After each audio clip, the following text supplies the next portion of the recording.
Hi guys, எல்லாருக்கும் வணக்கம். ஆக்சுவலாக இன்றைக்கி நம்ம என்ன பார்க்க போகிறோம்னா 10 லட்ச ரூபாய்க்குள்ளே என்னென்ன கார்ஸ்லாம் இருக்குது, அந்த கார்ஸில் எது நமக்கு சிட்டிக்குள்ளே ஓட்டுறதுக்கு பெஸ்ட்டு, அவுட் ஸ்டேஷன் போகிறதுக்கு எது பெஸ்ட்டு அப்படிங்கிறத பார்க்க போகிறோம். அதை வீடியோக்குள்ளே போகிறதுக்கு முன்னாடி பயணங்கள் முடிதலை சேனலை மறக்காமல் சப்ஸ்கிரைப் பண்ணிடுங்க, லைக் பண்ணுங்கள். ஏதாவது இந்த வீடியோவில் நிறை குறை இருந்தால் மன்னிச்சுக்கோங்க. அதை எதனாலும் தெரியப்படுத்துறது கமெண்ட் பண்ணுங்கள். அடுத்த வீடியோவில் நான் அதை மாற்றி அமைச்சிக்கிறேன். வாங்க வீடியோக்குள்ளே போகலாம். ஓகே வாங்க, ஃபஸ்ட்டு நம்ம வேகனார் வண்டி பார்க்க போகிறோம். ஃபஸ்ட்டு நம்ம பார்க்க போகிறது ப்ரைஸ்லேருந்து ஆரம்பிப்போம். இதோட ப்ரைஸ் பேஸ் மாடல் ஒரு 5 லட்ச ரூபா தான் வச்சுக்கோங்களேன். ஆனால் இதோட டாப் ஆன் ரோடு ப்ரைஸ் பார்த்துக்கிட்டிங்கன்னா 6 லட்ச ரூபாயிலேருந்து 8 லட்ச ரூபா வரைக்கும் வரும்.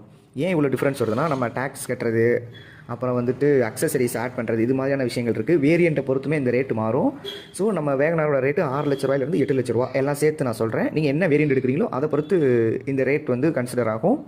ஸோ ஒரு 10 லட்ச ரூபாய்க்குள்ளே பார்க்குறப்போ இந்த வண்டி ஃபஸ்ட்டு ப்ரிஃபர் பண்ணுற காரணம் ரொம்ப சீப்பஸ்ட்டான வண்டி, பெஸ்ட்டு வண்டி. அடுத்து அதோட மைலேஜ் பார்த்துக்கிட்டிங்கன்னா பெட்ரோலில் 24 வரைக்கும் கிடைக்கின்றாங்க. ஆனால் நம்ம சிட்டிக்குள்ளே ஓட்டுறதுக்கு 20 தான் நம்மளால் எடுக்க முடியும்.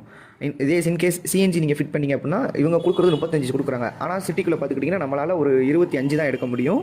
அவுட் ஸ்டேஷன் போனோம்னா ஒரு 30 வரைக்கும் எடுக்கலாம். இதே பெட்ரோலில் பார்த்துக்கிட்டிங்கன்னா ஒரு 20 வரைக்கும், 22 வரைக்கும் நம்ம எடுக்கலாம். இதோட கம்ஃபர்ட் பார்த்துக்கிட்டிங்கன்னா ஓகேன்னு தான் சொல்லணும். ஏன்னா இது உட்காரதுக்கு நல்ல தோதான வண்டி, நல்லா கால் நீட்டிட்டு உட்காரலாம், ஃப்ரீயாக இருக்கும். கொஞ்சம் ஹைட்டு அதிகமாக இருக்கும். உங்களுக்கு கிரவுண்ட் கிளியரன்ஸ் பார்த்துக்கிட்டிங்கன்னா கொஞ்சம் மீடியமாக இருக்கும். நல்ல பெரிய ஒரு வேகத்தடனா நம்ம ஏற்றி இறக்கிறப்ப கண்டிப்பாக சேஸில் அடிக்கும். அதுக்கு அடுத்தாப்பில் இதோட பூட்டிங் ஸ்பேஸ் பார்த்துக்கிட்டிங்கன்னா சிஎன்ஜி ஃபிட் பண்ணிங்கன்னா நம்மளால் வைக்க முடியாது. இதே சிஎன்ஜி ஃபிட் பண்ணல பியூர் பெட்ரோல் எடுத்திங்கன்னா தாராளமாக உங்களுக்கு இந்த வண்டி வந்து போதுமான வண்டி ஒரு ஃபேமிலிக்கு. இதோட யூசஸ் அப்படின்னு பார்த்தீங்கன்னா, இந்த வண்டி வந்து எங்கே எடுத்தால் யூஸ் ஆகுனா சிட்டிக்குள்ளே ஓட்டுறதுக்கு மட்டும்தான் அந்த வண்டி வந்து ஒரு பெஸ்ட்டான வண்டி. இல்லை வருஷத்துக்கு ஒரு தடவை 2 தடவை ஏதாவது ஃபங்க்ஷனு, ஊருக்கு எதுவும் போகிறோம், ட்ரிப் எதுவும் போகிறீங்க, ஃபேமிலியாக நீங்கள் போகிறீங்க அப்படின்றப்போ இந்த வண்டி கொஞ்சம் அவுட் ஸ்டேஷன் போகிறதுக்கு ஓகே தான், ஒன்றும் பிரச்சனை இல்லை. அதை நான் சொல்கிறது இயர்லி ஒரு 2-3 டைம் போகிறதுக்கு ஓகே. ரெகுலராக நீங்கள் போகிறீங்கன்னா அந்த வண்டியை நான் சஜஸ்ட் பண்ணவே மாட்டேன். ஏன்னா கொஞ்சம் பெயின்மே இருக்குது நமக்கு. இது வந்து நம்ம என்ன பர்பஸ்க்கு யூஸ் பண்ணலான்னு கேட்டிங்கன்னா, டாக்ஸிக்கு யூஸ் பண்ணலாமா இல்லை ஓன் போர்டுக்கு யூஸ் பண்ணலான்னு கேட்டிங்கன்னா, இது நம்ம ரெண்டுக்குமே யூஸ் பண்ணிக்கலாம்.